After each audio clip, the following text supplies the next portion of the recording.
Welcome to 14th session, Modern Political System, Program BA, Subject Political Science, Semester 3rd, University, Mangalore. Topic: Salient features of the Constitution of 1982.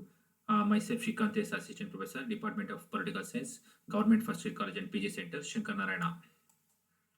In the previous class session, we have studied a few salient features of 1982 China Constitution. In this session, we will try to understand the remaining salient features of 1982 China Constitution. The another most important feature of China's constitution is democratic centralization. The Article 3 of the constitution lays down that the state organs of people, a Republic of China apply the principles of democratic centralism. China ಸಂವಿಧಾನದ ಮೂರನೇ ವಿಧಿಯು ಪ್ರಜಾಸತ್ತಾತ್ಮಕ ಕೇಂದ್ರೀಕರಣ ತತ್ವವನ್ನು ಎತ್ತಿ ಹಿಡಿಯುತ್ತದೆ. The national peoples of different level is instituted through democratic election and responsible to the people. National ರಾಷ್ಟ್ರೀಯ ಜನತಾ ಕಾಂಗ್ರೆಸ್ನ ವಿವಿಧ ಹಂತದಲ್ಲಿ ರಾಷ್ಟ್ರೀಯ ಜನತಾ ಕಾಂಗ್ರೆಸ್ ವಿವಿಧ ಹಂತಗಳಲ್ಲಿ ಜನರಿಂದ ಆಯ್ಕೆಯಾಗಿರುವಂಥದ್ದು ಮತ್ತೆ ಅದು ಜನರಿಗೆ ಜವಾಬ್ದಾರಿಯಾಗಿರುವಂಗೆ ರಚನೆಯಾಗಿರುವಂತೆ ಇಲ್ಲಿ ಸಂವಿಧಾನದ ಮೂರನೇ ವಿಧಿ ತಿಳಿಸುತ್ತದೆ. ಹಾಗೆಯೇ all the state organs are created by the people's congresses. The division of power and functions between the centre and the local state organs is guided by the principles of giving full play to initiative and enthusiasm of local authorities under the unified leadership of central authorities.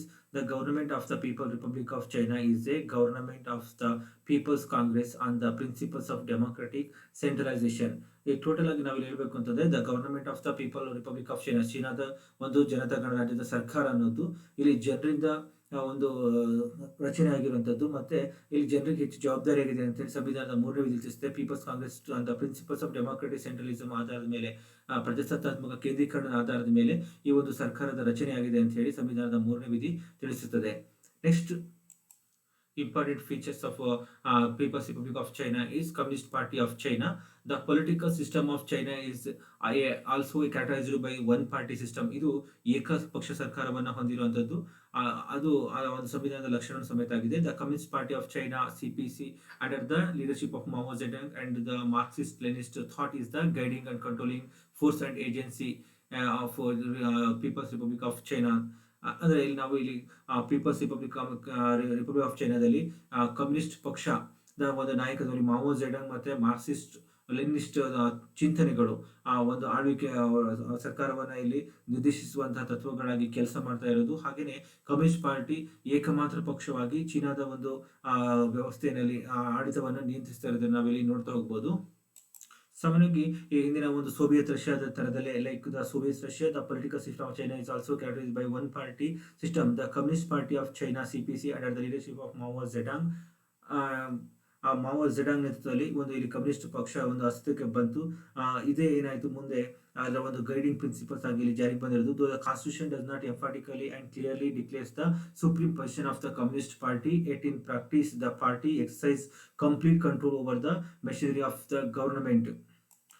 ಇಲ್ಲಿ ಸಂವಿಧಾನ ಒಂದು ನಿಖರವಾಗಿ ಒಂದು communist ಪಕ್ಷ ಸ್ಥಾನಮಾನವನ್ನು ತಿಳಿಸ್ತಾ ಇದ್ರು ಸಹ ಇಲ್ಲಿ ಒಂದು ಸರ್ಕಾರದ ವ್ಯವಸ್ಥೆಯಲ್ಲಿ ಕಮ್ಯುನಿಸ್ಟ್ ಪಕ್ಷ ಒಂದು ಹೆಚ್ಚಿನ ಸ್ಥಾನಮಾನವನ್ನು ಮತ್ತೆ ಸಂಪೂರ್ಣವಾದಂತಹ ಹಿಡಿತವನ್ನು ಸಾಧಿಸಿದ್ದನ್ನು ನಾವಿಲ್ಲಿ ಗಮನಿಸಬಹುದಾಗಿದೆ. The party occupies the position of permanently not only in the legislative and executive but also to the judicial branch. ಅಂದ್ರೆ ಇದಕ್ಕೆ ಸಂಪೂರ್ಣವಾಗಿ ಖಾಯಂ ಆದಂತಹ ಅಥವಾ ಒಂದು ಶಾಶ್ವತವಾದಂತಹ ಒಂದು ನಿಯಂತ್ರಣವನ್ನ ಬರೀ ಒಂದು ಶಾಸಕಾಂಗ ಮಾತ್ರ ಅಲ್ಲ, ಇಲ್ಲಿ ಕಾರ್ಯಾಂಗ ಮತ್ತು ನ್ಯಾಯಾಂಗದಲ್ಲೂ ಸಹ ಒಂದು ಶಾಶ್ವತವಾದಂತಹ ಒಂದು ನಿಯಂತ್ರಣವನ್ನು ಸಾಧಿಸಿದೆ ಅಂತ ನಾವಿಲ್ಲಿ ಹೇಳ್ಬೋದು. Thus every organ of the government is under its control and nothing can be done either without its consent to against its will. ರಾಷ್ಟ್ರದ ಪ್ರತಿಯೊಂದು ಸಂಸ್ಥೆಗಳನ್ನ ಕಾರ್ಯಾಂಗದ ವ್ಯವಸ್ಥೆಯನ್ನ ಸರ್ಕಾರವನ್ನ ಇದು ಸಂಪೂರ್ಣವಾಗಿ ನಿಯಂತ್ರಣ ಇಟ್ಕೊಂಡಿದೆ. ಹಾಗೆಯೇ ಇದರ ಒಂದು ಒಪ್ಪಿಗೆ ಇಲ್ಲದೇನೆ ಅಥವಾ ಇದರ ಒಂದು ಅನುಮತಿ ಇಲ್ಲದೇನೆ ಯಾವುದೇ ಒಂದು ಕಾಯ್ದೆಗಳಾಗಿರ್ಬೋದು ಕಾನೂನುಗಳಾಗಿರ್ಬೋದು ಯಾವುದು ಇಲ್ಲಿ ಜಾರಿಗೆ ಬರೋದು ಇಲ್ಲಿ ಅಷ್ಟು ಸುಲಭ ಸಾಧ್ಯ ಇಲ್ಲ ಅಂತ ನಾವಿಲ್ಲಿ ಹೇಳ್ಬೋದು. ಹಾಗಾಗಿ ಇಲ್ಲಿ ಕಮ್ಯುನಿಸ್ಟ್ ಪಕ್ಷದ ಒಂದು ಸಂಪೂರ್ಣವಾದ ನಿಯಂತ್ರಣಕ್ಕೆ ಈ ವ್ಯವಸ್ಥೆ ಒಳಪಟ್ಟಿದ್ದು ನಾವಿಲ್ಲಿ ಗಮನಿಸ್ತಾ ಹೋಗ್ಬೋದು.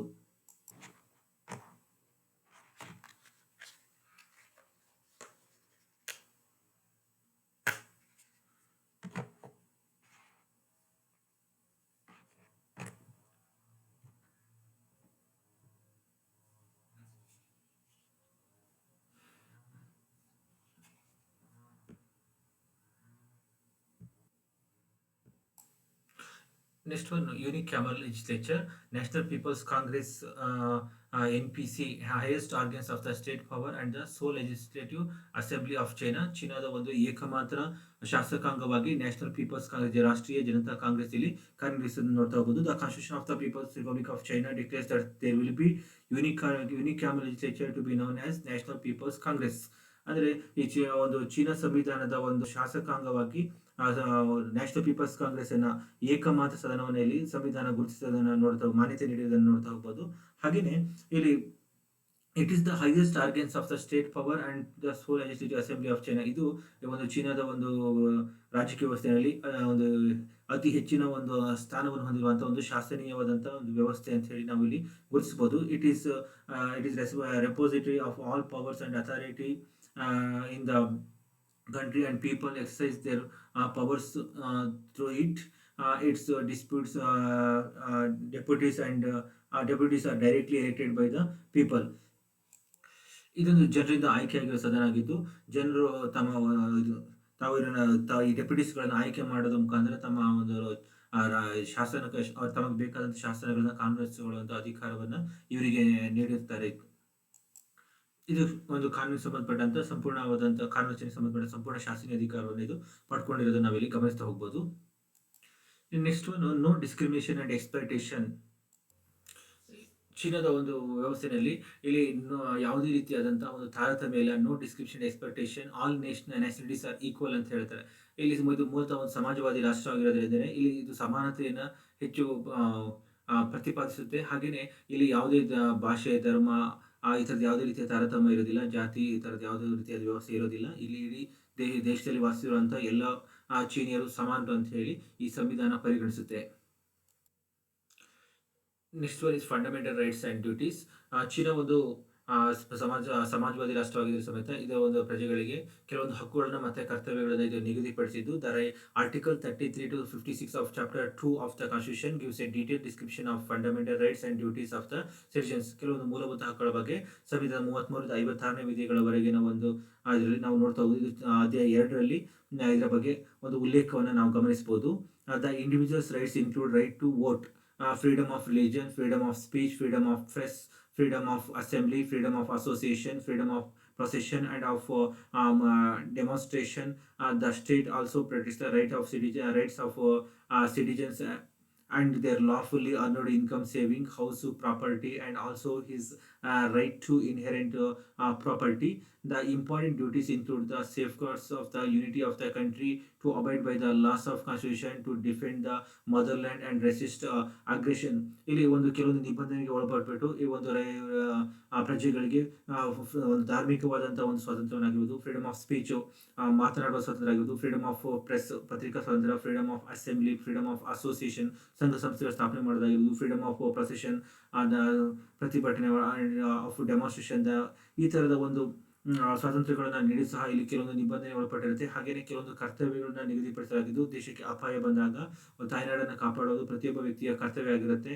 ಹಾಗೆಯೇ ಈ ಒಂದು ವಿದೇಶಿ ಆಕ್ರಮಣಗಳ ಸಂದರ್ಭದಲ್ಲಿ ಇದನ್ನು ತನ್ನ ತಾಯ್ನಾಡು ರಕ್ಷಿಸೋದು ಅವರ ಕರ್ತವ್ಯವಾಗಿ ಸಂವಿಧಾನ ಉಲ್ಲೇಖ ಮಾಡಿ ನಾವು ಗಮನಿಸುತ್ತಾ ಹೋಗ್ಬೋದು. ಈ ರೀತಿಯಾಗಿ ನಾವು ಒಂದು ಚೀನಾ ಸಂವಿಧಾನದಲ್ಲಿ ಫಂಡಮೆಂಟಲ್ ರೈಟ್ಸ್ ಆ್ಯಂಡ್ ಡ್ಯೂಟೀಸ್ ಅನ್ನು ನೀಡುವುದನ್ನು ಇಲ್ಲಿ ನಾವು ನೋಡ್ಬೋದು. ಹೀಗೆ ನಾವು ಒಂದು ಚೀನಾ ಸಂವಿಧಾನದ ಒಂದು ಪ್ರಮುಖವಾದಂಥ ಲಕ್ಷಣಗಳನ್ನು ನಾವು ಇಲ್ಲಿ ಗಮನಿಸಬಹುದಾಗಿದೆ.